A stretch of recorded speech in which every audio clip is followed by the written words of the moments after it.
Hello, friends. I am Monica. I intern at UV Advocate under the guidance of Mr. Jeevan Prakash sir. Today, I am going to discuss with you the topic defamation. Defamation means when someone tries to hurt the reputation of another person by making words or gestures is known as defamation. There are two ways in which the defamation can be made. First one by libel or second slander.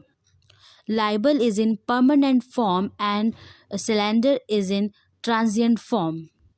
There are three essentials of defamation. First, the statement must be false and defamatory.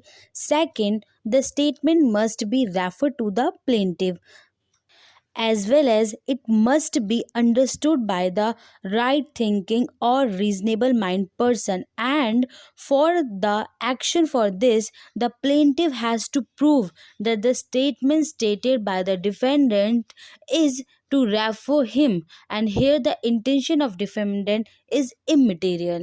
Third, the statement must be published. For proving defamation, it is necessary that the word or gesture must be published.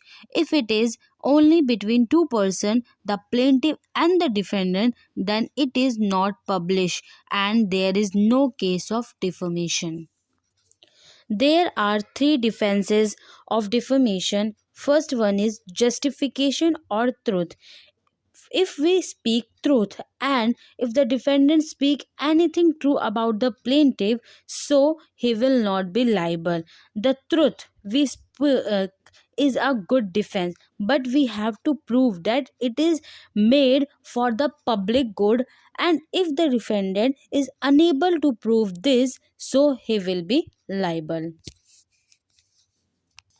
Second, fair comment. Whenever we speak after critically analyze, it will become our fair comment. The statement we speak, we have to speak without malice. If should be in public interest and in good faith. There are few essential of the fair comment. First, the statement must be comment, and it must be fair and it must be made for the interest of the public, means public interest. For example, if A has written book and B is the enemy of A, in his enmity, B says that I am not surprised that A's book is full of foolish and indecent things.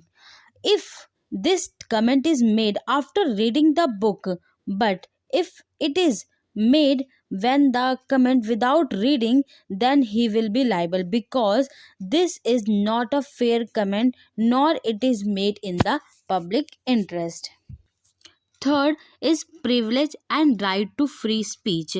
In this defense, if people speak something defamatory against anybody, then also he will not be liable.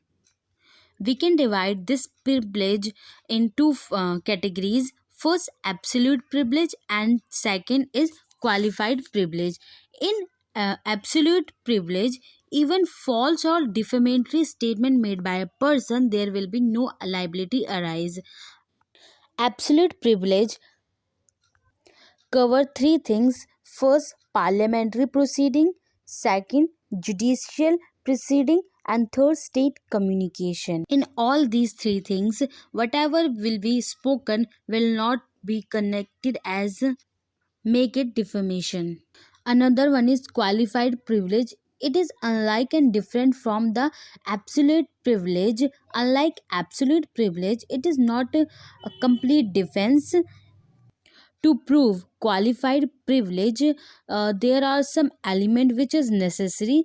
For example, if the statement person is speaking, it must be related to the occasion, or it was in the discharge of his duty, or for the protection of an interest.